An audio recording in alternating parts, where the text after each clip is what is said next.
Oui, donc j'avais pas prévu, mais pour que ce soit plus vivant et m'éviter de faire des retours en arrière, je vais présenter un petit film qui dure 7 minutes que m'avait demandé la maison d'édition. C'est dommage, on voit pas la façade et je regrette de ne pas avoir de PowerPoint parce que j'avais des images et c'est beaucoup plus parlant. Donc on va avoir cette vision actuelle du pensionnat, où était le pensionnat Gatti de Gamon à Woluwe-Saint-Pierre.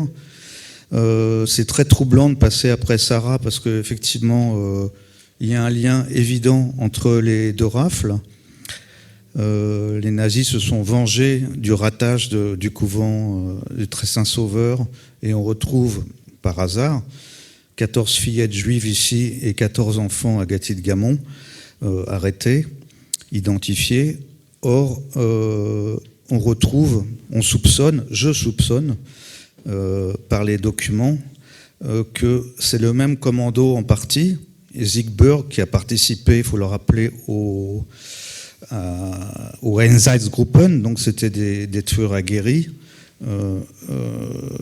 et Issei Glozowski, le gros Jacques, qui a été reconnu par un des enfants qui s'est évadé à Gatti de Gamon, donc qui ont organisé cette rafle, ou qui ont exécuté cette rafle, commandée par la ZIPO. Et on peut se demander, puisque la rafle de Gatti de Gamon arrive 3 semaines après, si comment se fait-il qu'on a tant de renseignements? Bon, Sarah en rajoute, mais c'est vrai qu'on a eu quand même pas mal de... dont Maxime Steinberg en parle déjà, du couvent de Clémenceau, de l'avenue Clémenceau, alors que Gatti de Gamon, jusqu'à très peu de temps, on n'avait que des renseignements très courts et très succincts sur cette rafle où on donnait un chiffre global d'enfants, aucun adulte. Je vais en parler après, il y avait 11 adultes qui ont été arrêtés à Gatti de Gamon, 23 personnes. Et donc on n'a aucun renseignement sur Gatti de Gamon, qui est un peu la face obscure du CDJ, si tant est qu'on puisse parler que du CDJ, puisque les enfants qui sont venus à Gatti de Gamon ne sont pas venus que par le CDJ, ils sont venus aussi par eux-mêmes ou par d'autres biais. Et donc le lien à la fois du commando exécutant, du nombre d'enfants arrêtés, dirigés contre une institution scolaire, sauf que là c'est un couvent, marque en fait l'action génocidaire des nazis qui décident effectivement depuis cette rencontre de l'AJB avec la ZIPO, SD, de rechercher ces enfants qui sont dans l'illégalité, c'est-à-dire dans le maquis pour von Falkenhausen, c'est-à-dire quand on n'était pas déclaré au registre des Juifs ou à une adresse légale, on était dans l'illégalité, donc on pouvait les arrêter et le gouvernement belge ne pouvait rien dire. Donc le petit film a été fait à la demande de la maison d'édition. On ne voit pas la façade, c'était des demandes de quelqu'un avec qui je vivais. Et par contre, ça permet de savoir pourquoi j'ai écrit ce livre. Je ne suis pas historien, je ne suis pas belge, je ne suis pas juif, je suis juste artiste et j'étais venu donc en Belgique par hasard et je me suis retrouvé au rez-de-chaussée de l'ancien pensionnat Gatti de Gamon qui avait été transformé en maison d'habitation après la guerre. Donc voilà, on va regarder le petit film et après j'enchaînerai.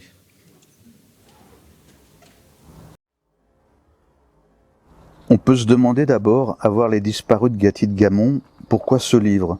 Pourquoi un tel livre? Pourquoi y avoir passé 10 ans de ma vie?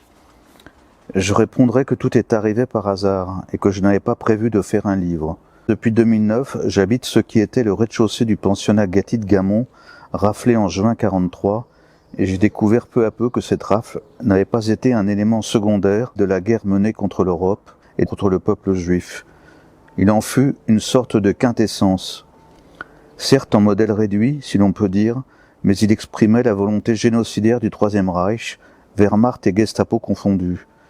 Car j'ai constaté très vite, en entamant des recherches sommaires sur la directrice Odile Henry-Ranvart, qu'on ne savait rien de très précis sur cette rafle. Or il s'avère, et je l'ai découvert peu à peu, que c'est plus d'une vingtaine de personnes qui furent arrêtées là puis déportées. J'ai découvert aussi que les familles des enfants cachés ici avaient souvent aussi été raflées, déportées, assassinées à Auschwitz. J'ai compris que si l'on voulait analyser cette rafle, il ne fallait pas se borner au 12 juin 1943, il fallait en analyser tous les tenants, les aboutissants. Alors qu'en reste-t-il? L'immeuble a été transformé en 1950 car des bombardements ont endommagé sa façade en 1944. Et si l'on cherche des traces de l'ancien pensionnat Gatti de Gamon, il faut regarder des photos d'avant-guerre, observer les murs de la cour ou des éléments de la façade sur jardin qui prouvent l'ancienne vocation scolaire du bâtiment. On peut remarquer aussi le parquet d'origine, descendre dans les caves qui n'ont pratiquement pas changé depuis un siècle, mais ce n'est que dans ce grenier au-dessus de nous que l'on trouve des résidus de l'ancien papier peint de jadis qui couvrait les pièces du rez-de-chaussée, alors beaucoup plus hautes, et c'est peut-être la seule véritable trace du passé qui subsiste de l'ancien pensionnat, ce pourquoi on l'a mis en couverture du livre. Si j'ai commencé à m'interroger sur ce lieu il y a plus de 10 ans, en voulant déchiffrer une inscription gravée sur la cheminée du salon, je sais donc aujourd'hui qu'à part quelques objets abandonnés dans la cave ou le grenier, on ne trouve pratiquement aucune trace des tristes événements de 1943 dans ce lieu. C'était une école depuis 1910. Je l'ai découvert 100 ans plus tard, en 2010, alors que je venais à peine d'arriver à Bruxelles. La rafle de juin 1943 n'était pas une rafle comme une autre. C'était une rafle menée contre une école, un lieu où s'étaient réfugiés des enfants depuis la fin de l'été 1942. Ils avaient tous des faux noms. Il a fallu tout retrouver, identifier les lieux, les victimes, reconstituer les parcelles de leur vie et tenter de transformer peut-être une histoire de destruction en histoire de restitution. Plutôt que de chercher à échapper au passé, à m'en éloigner, j'ai tout fait pour rester en contact avec lui, l'explorer, le regarder, l'habiter avec ses ombres et ses mystères. J'ai senti que c'était mon devoir d'affronter ce passé, car j'ai très vite constaté qu'on avait très peu d'éléments pour le circonscrire, l'expliciter, qu'on ne lui rendait pas assez son caractère exceptionnel. Les livres qui s'accumulent autour de moi me permettent de ne pas couper le lien avec ce passé, de rester en quelque sorte immergé dans cet univers, de mieux le comprendre évidemment. Il m'a fallu beaucoup lire, beaucoup apprendre. Ces livres sont presque tous liés à la culture juive ou yiddish, à la Shoah, et pas seulement qu'en Belgique, à part certains livres de littérature, si tant est qu'il faille les distinguer des autres, et des romans policiers qui, d'une manière ou d'une autre, m'aident aussi à écrire, car je puise aussi mon inspiration dans ces romans d'investigation. Le livre est une enquête. On part d'un lieu, d'une trace infime, et on va chercher à reconstituer tout un monde. Mais on le fait petit à petit, sans savoir où l'on va. On tente de reconstituer pièce à pièce tout ce qui a été anéanti, tout ce qui a disparu. Les lieux comme les gens, leur histoire, leurs origines, leur identité. À partir des lieux, des témoignages, des rares rescapés que je retrouve chemin faisant et que je vais interroger les uns après les autres, à partir des archives que je sollicite, de mon échange avec les archivistes, avec les historiens, des lieux de Bruxelles où ont vécu les enfants avant de venir se réfugier au pensionnat, je tente de reconstituer un parcours, de lui redonner une réalité. Je voyage aussi en Europe. Je remonte la trace des éternels étrangers, car ce n'est pas qu'une histoire bruxelloise ou belge, je le répète, c'est notre histoire.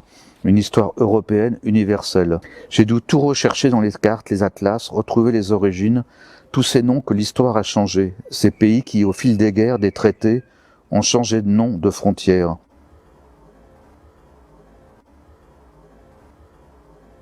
Il fallait reconstituer les itinéraires, sinon on perdait le sens de l'histoire. Et c'est grâce à un autre enfant qui s'enfuira, lui, de la caserne d'Ossun et échappera à la déportation que l'on va identifier un à un les fantômes, ses camarades ou ses adultes cachés ici et tenter de reconstituer leur histoire.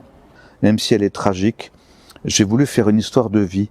On parle d'enfants et les traces qu'ont laissées les enfants ici sont des traces de vie, de tendresse, d'amour aussi. Je tenais à en faire part, car c'était leur façon de résister et comme ils le disent eux-mêmes, s'ils se sentaient toujours en alerte, ils s'amusaient, ils vivaient.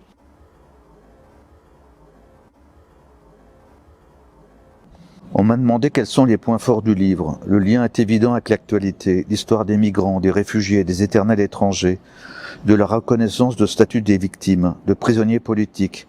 Mais il y a aussi la persistance de l'antisémitisme, du racisme. J'ai aussi été marqué par les attentats qui se sont multipliés à Paris et à Bruxelles pendant la rédaction du livre.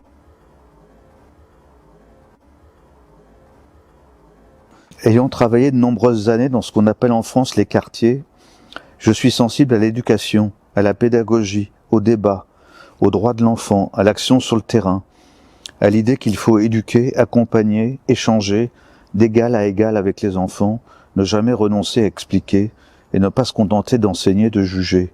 Ce travail de 20 ans sur le terrain m'a aidé aussi dans cette recherche sur la guerre aux enfants.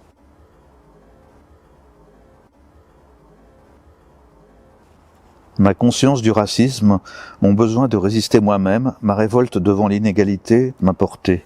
L'engagement est le maître mot du livre, des femmes dans la résistance, dans le CDJ, c'est-à-dire le comité de défense des Juifs, de la résistance tout court contre le fascisme, le totalitarisme, du droit à l'éducation des jeunes filles que portait Isabelle Gatti-de-Gamon à la fin du XIXe siècle, puis Odile Orion-Wart, qui a donné son nom au pensionnat laïque pour affirmer sa philosophie.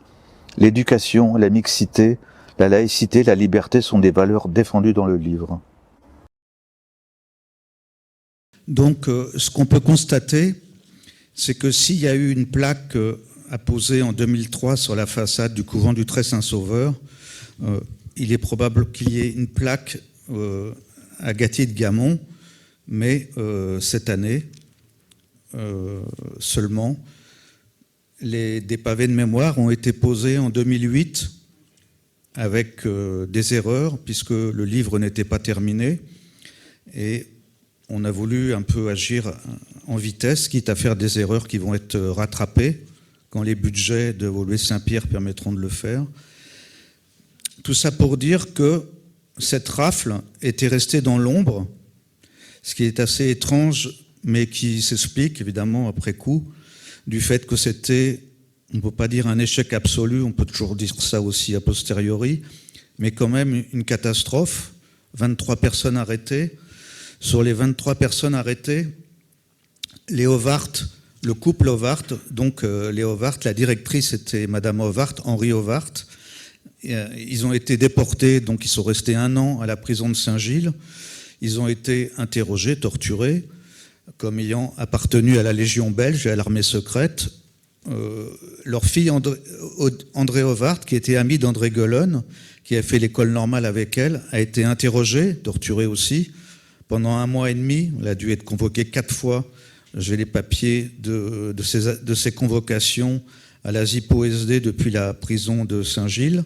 Donc on voit que sur ces papiers d'arrestation, illégal Beerdigung von Juden, c'est-à-dire ce qu'avait dit Sarah tout à l'heure, hébergement illégal de juifs, était la raison principale de la rafle. Donc il s'agissait avant tout d'éliminer toute trace juive du 10 rue André Fauchir et donc de faire payer aux Howard le fait d'avoir non seulement caché des juifs, mais probablement on ne pouvait pas cacher des enfants ou des adultes juifs, puisqu'il s'avère qu'il y avait beaucoup d'adultes dont on ne parle jamais,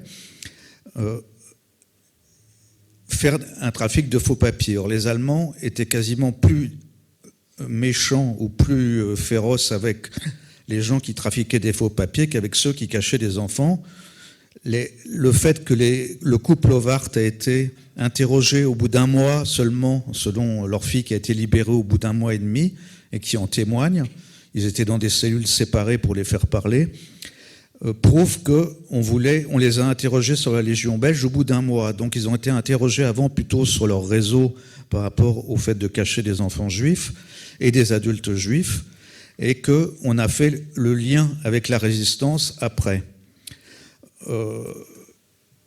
Les gens qui cachaient, les non-juifs qui cachaient des juifs ont été, selon les analyses d'Inza Meinen ou d'autres historiens, étaient condamnés rarement à mort. Ils étaient condamnés à 6 mois de prison, mais rarement, comme le couple Howard, à la déportation et à l'assassinat, qui rappellent un peu, en tout cas pour Odile Howard, parce que pour son mari, on a ses papiers de camp, on a sa carte de prisonnier de camp, de prisonnier politique, alors que pour Odile Howard, comme un Nartunebel, on n'a rien.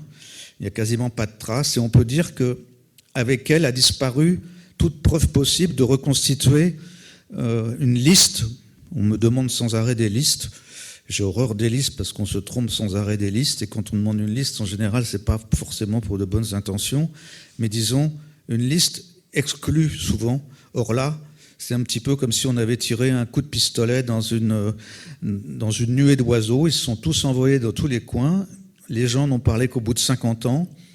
Pour ceux qui ont été rescapés, les voisins n'ont jamais parlé, sauf au moment de la pose des pavés de mémoire, où là, ils se sont révélés de grands témoins. Et donc, c'est troublant que Andy Lovart ait disparu sans trace. Elle ait donc été déportée au bout d'un an. Son mari à Sachsenhausen, qui est mort après à la libération de Buchenwald. Il a été tué pendant les marches de la mort d'une balle dans la tête. Témoignage d'un de ses collègues de résistance. Et Odile Lovart a été à Ravensbrück, au camp de Ravensbrück, d'où elle a été, en février, déportée à Bergen-Belsen, où elle est morte, effectivement, dans des conditions qu'on imagine épouvantables. Et pour les autres victimes, donc, je répète, 14 enfants juifs arrêtés. Sur les 14 enfants juifs, 10 ont été déportés. 2 se sont évadés, dont un le jour de la rafle. L'autre, Bernard Lippstadt, qui est le principal témoin du livre, qui avait 12 ans à l'époque, de l'hôpital de Malines. Il était à la caserne d'Ossin et par ses parents, en soudoyant des gens de la caserne, il s'est fait transporter à l'hôpital de Malines et il s'est évadé de Malines tout seul, donc sans intervention de sauveur, à part sa mère. Et 2 ont été libérés, un grâce à la légation suisse parce qu'il était ami. Ses parents avaient été déportés en France. Son petit frère raflé dans le Marais. Lui a été sauvé par un résistant qui l'a fait passer la frontière belge et qui l'a ramené au consulat suisse en Belgique. C'est-à-dire qu'il est arrivé à la gare du Nord où un couple est venu le chercher qui était au consulat suisse, qui l'a hébergé mais qui ne pouvait pas le garder, qui l'a mis d'abord à Anvers d'où il venait et qui l'a après caché à Gatti-de-Gamont où il a été arrêté.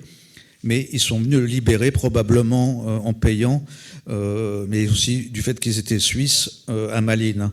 Donc sur les 14 enfants arrêtés, 10 ont été déportés, assassinés dès leur arrivée. Un est rescapé, Hélène Gansgarka, qui était la monitrice des plus petits, donc qui avait 18 ans, qu'on peut considérer comme une enfant à Gatti-de-Gamont, et qui travaillait aussi pour le FI depuis les premières déportations, les convocations à Malines, où on lui avait conseillé, Fela Perelman entre autres, de rentrer à l'AJB pour échapper.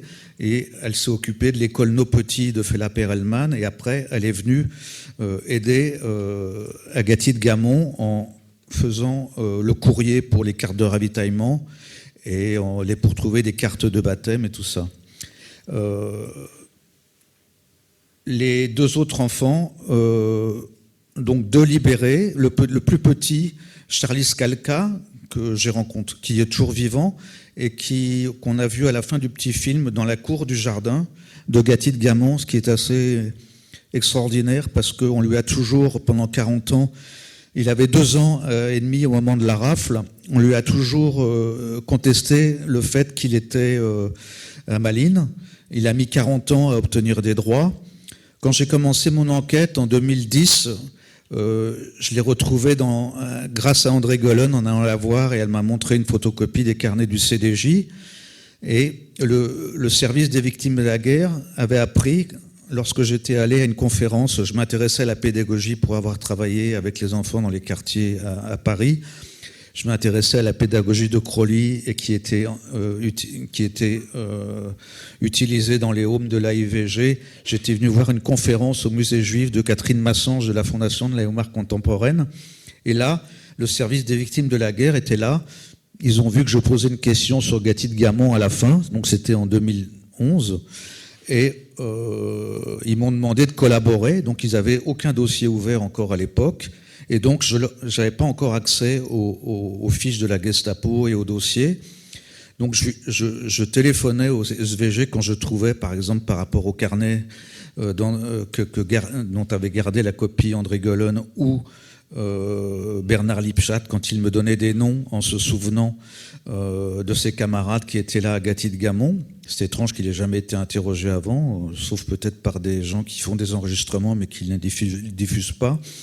Et donc, le service des victimes de la guerre, eux vérifiaient que ces enfants avaient bien été arrêtés le 12 juin 1943, puisque c'était la date de leur arrestation, et me renvoyer après l'ascenseur. Et donc, c'était un échange entre moi, la dame du service des victimes de la guerre, Laurence Schramm, la Fondation de la mémoire contemporaine. Tout ça participait d'une enquête, disons, au présent sur le passé et sur des victimes qui étaient toujours restées innommées. Donc, on donnait un chiffre, une douzaine d'enfants. Il s'avère qu'ils étaient 14, mais on retrouve parfois le chiffre 14. On trouve aussi dans des témoignages écrits, donc il n'y a pas que les témoignages oraux qui se trompent, une trentaine d'enfants. Et quand au bout du compte, c'est-à-dire 13 ans après, on fait un peu la conclusion de tout ça, on voit que rien n'était jamais faux, mais c'était toujours des approximations, puisque par définition, on était dans la résistance, tout était caché. Donc, seule Odile Ovart, la directrice, était au courant qu'il y avait des résistants. En tout cas, des enfants le savaient, mais par eux-mêmes.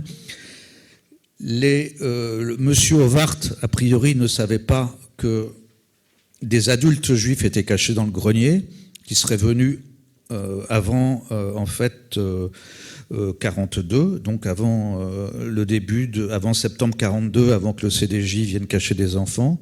Donc, eux, ils ont été arrêtés en mai 40 avec tous les indésirables et envoyés dans les camps en France, où on avait les réfugiés espagnols, enfin qui n'étaient plus réfugiés puisqu'ils étaient arrêtés. Et donc, ils se sont évadés de ces camps, Gurs, pour en nommer un, grâce à leur argent, et ils sont venus probablement se cacher. On n'a aucune preuve dans les combles de Gatti-de-Gamon pendant toutes ces années, de façon complètement clandestine, puisque personne ne savait qu'ils étaient là, à commencer par André Ovart, la fille de la directrice, André Golon, qui était quand même une résistante depuis mars 1943. Elle n'enseignait pas à Gatti-de-Gamon, elle était juste hébergée par les Ovart parce qu'elle était amie avec André. Et c'est effectivement Madame Ovart qui la présente à Aïda Sterno, qui vient cacher des enfants et qu'elle a envie d'agir, de résister, qu'elle commence à cacher des enfants. Elle les cachera d'ailleurs à l'orphelinat rationaliste de Forêt, au couvent du Très-Saint-Sauveur.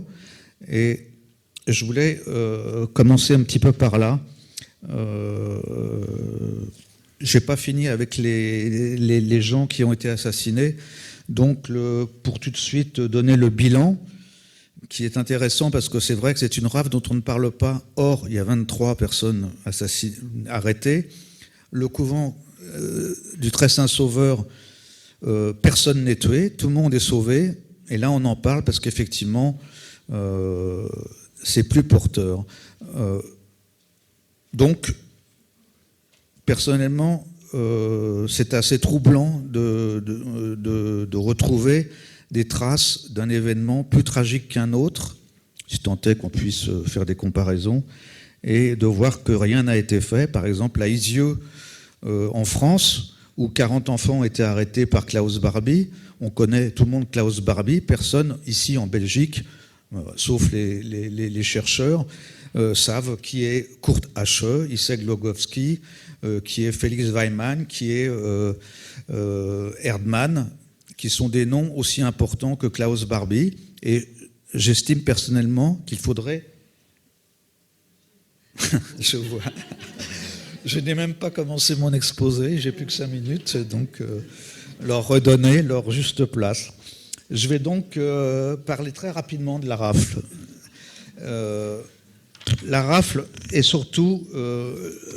on sait ce qui s'y est passé, surtout par le témoignage des enfants et des rescapés, donc André Ovart, qui, bizarrement, dit qu'un enfant a été sauvé parce que la première évocation, à part dans les dossiers des victimes de la guerre ou dans le dossier judiciaire, on n'interroge pas les rescapés, sauf pour qu'ils justifient leur action patriotique pendant la guerre, puisque les déportations raciales n'avaient pas de valeur pour avoir des droits, ce qui est étrange.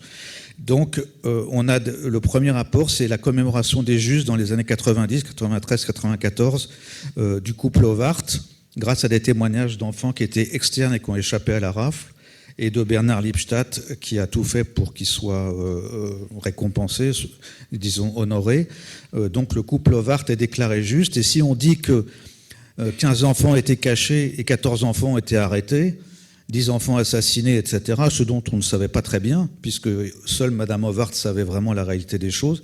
C'est pas très agréable. Donc on trouve qu'André Howard, dans un témoignage, dit qu'un enfant, un bébé, il se fait que c'est Charlie Scalca, aurait été sauvé, donné à André Gollon, qui est ressorti libre le jour de la rafle avec lui, ce qui est une erreur. Donc cette rafle, je citais le Clémenceau avant, parce qu'effectivement, c'est aussi étrange de se dire que Maurice Hébert a prévu qu'il y aurait un déferlement d'arrestations contre les institutions, puisqu'il lui vend que 800 enfants étaient cachés, et que donc il cible l'ONE. Commis d'Asterno venait cacher des enfants à Gatti-de-Gamon, qu'elle a caché depuis septembre 42, novembre, disons, les premiers enfants arrivés, jusqu'à 43, mars-avril 43.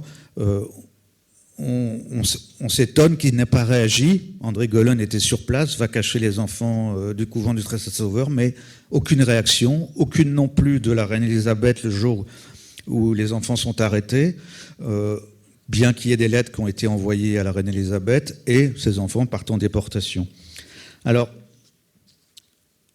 pour le 21e convoi, donc effectivement, les nazis rament pour remplir leur train, ce qui est l'objectif final.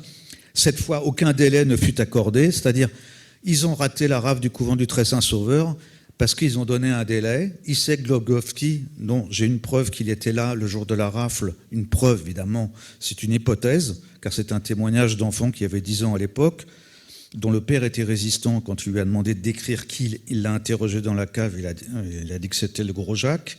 Donc on peut soupçonner qu'il y a un lien évident. Donc aucun délai, parce que là, ils arrêtent tout le monde. Il y a des enfants catholiques sur place, ils les libèrent. C'est assez troublant de se dire qu'en pleine nuit, à 4 heures du matin, ils débarquent. Ils arrêtent la femme de ménage dont personne ne parle jamais, qui a été à Auschwitz, qui avait un numéro très proche de la monitrice Hélène Gangarka, et qui reviendra et qui témoignera au procès Baudon, mais qui ne sera jamais nommée. Donc, c'est troublant de se dire qu'ils rentrent, ils relâchent les enfants catholiques, qu'ils ne pensaient pas trouver sur place parce que c'était à la Pentecôte, donc une fête religieuse. Donc ils pensaient qu'il n'y aurait que des enfants juifs. En fait, c'est une hypothèse. Et là-dessus, ils arrêtent tout le monde, ils emmènent tout le monde à la Gestapo, ils interrogent. Les enfants mentent sur leur prénom. Une enfant ment même sur une petite fille, sur sa judéité. Elle refuse de dire qu'elle est juive. Elle sera battue à Malines. Et moi, j'aimerais un jour qu'on la restitue dans sa vraie qualité de résistante, parce que c'est une Anne Frank bis. Elle n'a pas laissé d'écrit, à part dans des carnets des anciens enfants cachés de Gatti-de-Gamon, dont on a une trace par une dame qui est décédée aujourd'hui, mais qui avait gardé ces carnets de l'époque, où ils avaient tous signé avant qu'elle devienne externe. Et donc, on a une preuve de qui était présent, sous leur faux nom, mais des fois sous leur vrai nom. Et voilà. Je ne sais plus où j'en étais. Donc, la rafle, ils rentrent, ils arrêtent la femme de ménage. Personne ne sait qu'elle est là, à part Bernard Lipstadt qui m'en parle. André Gollon m'en parlera aussi, qu'une femme de ménage aurait été là et qu'elle aurait survécu. Hélène Gangarka en témoigne aussi. Donc, aucun délai n'est donné. Les directeurs sont arrêtés, battus. Donc je dis, on évoque généralement la rafle de Gatti-de-Gamon parce qu'elle marque le moment où les Allemands firent un exemple de ce qu'il en coûterait désormais aux non-juifs de cacher les juifs. Le séjour illégal d'enfants juifs chez les Ariens n'est plus toléré, même phrase qu'avait dit Sarah tout à l'heure, donc qui est la phrase de Erdmann qu'il dit aux représentants de l'AJB qu'il convoque pour les menacer. Et cette phrase est importante puisqu'on la retrouve dans les papiers d'arrestation d'André Howard, donc c'est vraiment la raison pour laquelle on les arrête. Il y a un doute puisque les Howard, j'ai omis de le dire, entrent dans la résistance en 1941 et cachent l'état-major de la Légion belge, l'état-major central, dans une annexe de Gatti-de-Gamon qui est au 45 rue Saint-Michel. Donc ils communiquent comme dans le couvent avec la rue Saint-Michel par les jardins qui sont perpendiculaires. Et là, le général Claser, chef de la Légion belge, 4 autres qui sont avec lui, dont certains viennent de l'ULB, tout ça pour dire que le caractère d'extrême droite qui avait comme image la Légion belge était faux. L'objectif de Claser n'était pas de renverser le gouvernement parce qu'il était ami de Léopold, ce que croyait le gouvernement belge à Londres. Et personnellement, j'étais très troublé de retrouver du fait que le gouvernement belge à Londres refuse de donner des biens à cette Légion belge qui est hébergée par Odelovart au 45 rue Saint-Michel, fait que ces gens sont arrêtés les uns après les autres. C'est-à-dire que la démocratie, et on continue un petit peu dans le même état aujourd'hui, soupçonne ses alliés d'être des collaborateurs ou d'être des gens qui vont prendre le pouvoir, enfin, les soupçonne alors qu'ils sont réfugiés à Londres. Et pendant ce temps-là, les Allemands, l'État totalitaire, corrompent des traîtres, Issek Glogowski, juifs, etc., et les payent pour qu'ils arrêtent les gens de la résistance et les juifs. Donc, dans le cas des résistants, c'est pas Issek Glogowski, c'est Prosper de Zitter qui infiltre la Légion belge dès le départ. La Légion belge n'est même pas capable d'avoir une radio qui marche. Ils ont des témoignages comme quoi ils viennent à Gatti de Gamon, ils cachent une radio, ils cachent des microfilms, ça sert de courrier. Donc tout ça pour dire que Odelovart a été une plaque tournante de la résistance, a d'abord hébergé des résistants jusqu'à la rafle de Gatti de Gamon. La plupart seront arrêtés en 1942.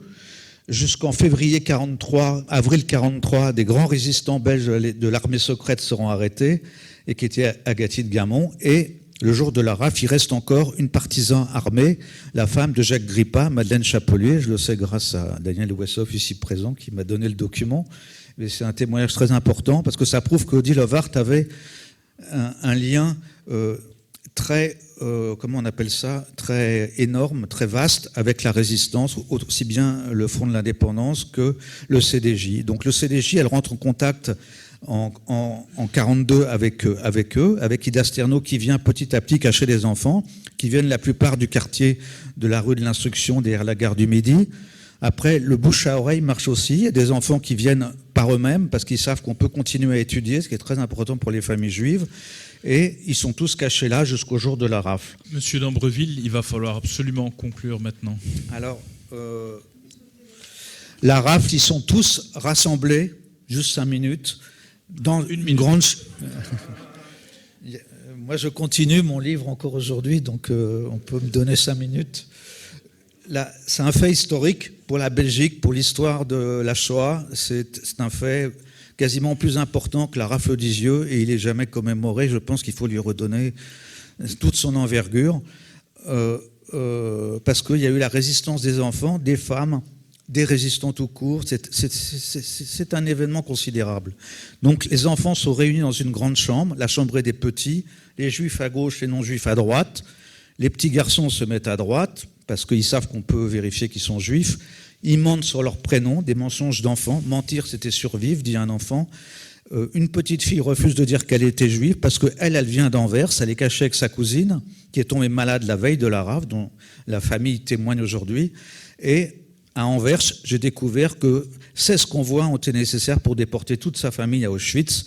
Donc elle résiste à la fois en sachant, sans savoir, mais elle sait qu'elle est condamnée si elle donne son vrai nom. Donc elle refuse... On retrouve ces témoignages chez Ringelblum, qui a témoigné pour le ghetto de Varsovie, que les enfants gardaient plus le silence que les adultes et on pouvait leur faire confiance quand ils passaient du côté arien. Cette Rachel Thomas en est l'exemple même, puisqu'elle s'est retrouvée à Malines, battue par Boden, fouettée. Hélène Gangarka témoigne des traces de sang qu'elle a vues sur son dos. Elle est mise à part les autres enfants et déportée à part, dans un wagon à part. Donc c'est un destin qu'on ne peut même pas imaginer. Donc les enfants sont sélectionnés, les catholiques rentrent chez eux, les juifs partent à la Gestapo, sont encore mis dans les cachots, ils assistent là à des tortures de résistants qu'on jette dans leurs cachots, ils sont envoyés à Malines. Pendant 1 mois et demi, comment elle s'appelle, Hélène Gangarska s'occupe d'eux, elle est aidée, repérée dans la cour de Malines par des partisans armés qui vont l'aider à changer son numéro de transport. Donc elle va quitter les enfants peu avant le transport. Donc elle ne sera pas emmenée sur les camions dès l'arrivée à Auschwitz. Elle suivra ses amis qui étaient politiques et qui étaient plus aguerris et qui vont soutenir au Commando Canada grâce à Mala, qui est une de leurs cousines, qui va les sauver en les mettant dans un commando de survie. Et elle reviendra en témoignant comme elle peut, mais on a très peu de témoignages sur combien il y avait d'enfants. Donc il faut dire que, voilà, que c'est très important aujourd'hui de... Merci, monsieur d'Ambreville. Merci pour votre intervention.